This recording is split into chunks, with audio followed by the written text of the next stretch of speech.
ரீசெண்டா நான் வந்து என் ஃப்ரெண்டு கூட வந்து ஹிமாச்சல் பிரதேஷ் போயிருந்தேன். ஸோ அவங்க கூட போறப்ப, நம்ம கார்லேருந்து இறங்குறப்ப நான் ஏதாச்சும் சொன்னேன்னா, அவங்க வந்து கண்டுக்கவே மாட்டாங்க. சம்டைம்ஸ் வந்து நான் சொல்வேன், "நம்ம வந்து இந்த இடத்துக்கு போய் ஏதாச்சும் வாங்கலாமான்னா?" ரிப்ளையே குடுக்க மாட்டாங்க. ஸோ எனக்கு ப்ராபப்ளி ஷி இஸ் நாட் இன்ட்ரஸ்டட்ன்னு நெனச்சுட்டு, நான் அத பத்தி அவங்ககிட்ட பேசல. நானும் அதோட வுட்டுடுவேன். ஸோ இப்ப டிரைவருக்கு ஏதாச்சும் ஒண்ணு சாப்பிடுறதுக்கு காசு குடுக்கலாமான்னா, அதுக்கும் அவங்க ரிப்ளை இல்ல. பிகாஸ் அவங்க வந்து நார்த் இந்தியன்றதுனால நான் வந்து தமிழ்ல பேசுவேன். ஸோ என் தமிழ் கிளியரா புரியலையா? இல்ல அவங்களுக்கு என்ன அவங்களும் தமிழியன் தான். ஸோ என்ன ப்ராப்ளம்னு நெனச்சுட்டு இருந்தா, நான் அப்புறமா கேட்டேன். நான் சொன்னேன், "நீ ரிப்ளை குடுக்கல. So probably you are not இன்ட்ரஸ்டட்ன்னு."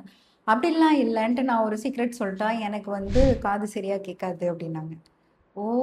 அதனால தானா? அது நெறைய நாங்க ஆப்பர்ச்சுனிட்டீஸ் மிஸ் பண்ணியிருக்கோமே! அந்த மாரில நான் சொல்லுவேன், "அங்க போலாம், இங்க போலாம், வாங்கலாம்னா" அவங்க ரிப்ளையே குடுக்க மாட்டாங்க.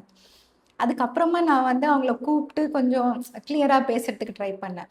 அப்படி சொல்றப்பயுமே சம்டைம்ஸ் தெரியாம கொஞ்சம் வாய்ஸ் ரெய்ஸ் பண்ணி பேசினா, அவங்க அப்செட்டா ஃபீல் பண்ணாங்க. ஐ குட் மேக் அவுட் அவங்க ஃபேஷியல் எக்ஸ்பிரஷன் மாறுச்சு.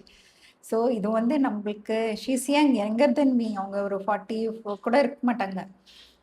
இப்பவே அவங்களுக்கு இந்த இஷ்யூஸ் இருக்குன்னா, பெருசாவாக வயசானவங்களுக்கு நெறைய அந்த மாரி இஷ்யூஸ் வரும்.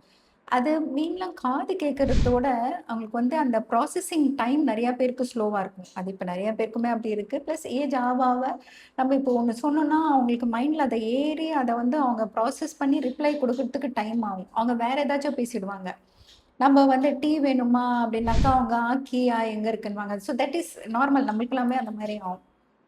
ஸோ அந்த மாரி இருக்கிறப்ப நம்ம வந்து சவுண்டா, இது, அது அப்படின்ட்டு பேசினோம்னு வச்சுக்கோங்களேன், பயங்கர அப்செட்டிங்கா இருக்கும் அவங்களுக்கு. பட் அவங்கள புரிய வைக்கிறதுக்கு நம்ம வந்து சம்டைம்ஸ் கொஞ்சம் ஆக்ஷன்ஸோட "அங்க போயிட்டு வரலாமா? இது சாப்பிடலாமா?" அப்படின்னு கேட்போம். அதுவுமே பிகாஸ் அவங்களுக்கு சரியா காது கேட்கலன்றது நம்மளுக்கு புரிஞ்சிடுச்சுன்ட்டு அவங்க கொஞ்சம் அப்செட்டா ஃபீல் பண்ணுவாங்க. ரொம்ப டெலிகேட்டான சிச்சுவேஷன். பட் தென் மேனேஜ் பண்ணி தான் ஆகணும். ஸோ கொஞ்சம் சவுண்டா, கொஞ்சம் சாஃப்ட்டா ஐ மீன் இன் த சென்ஸ் நாட் சாஃப்ட் ஸ்லோவா பேசணும்.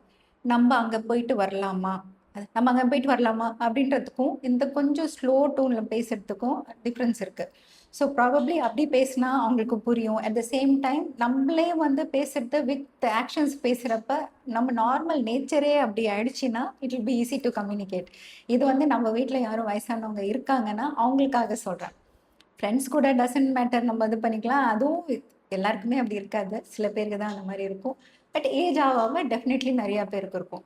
ஸோ அதனால நம்மளோட ஸ்பீச் கிளாரிட்டி இருக்கணும். சவுண்ட் இருக்கணும். And little bit of actions. அப்படி இருந்துச்சுன்னா, அவங்களுக்கு வந்து ஈஸியா புரியும்.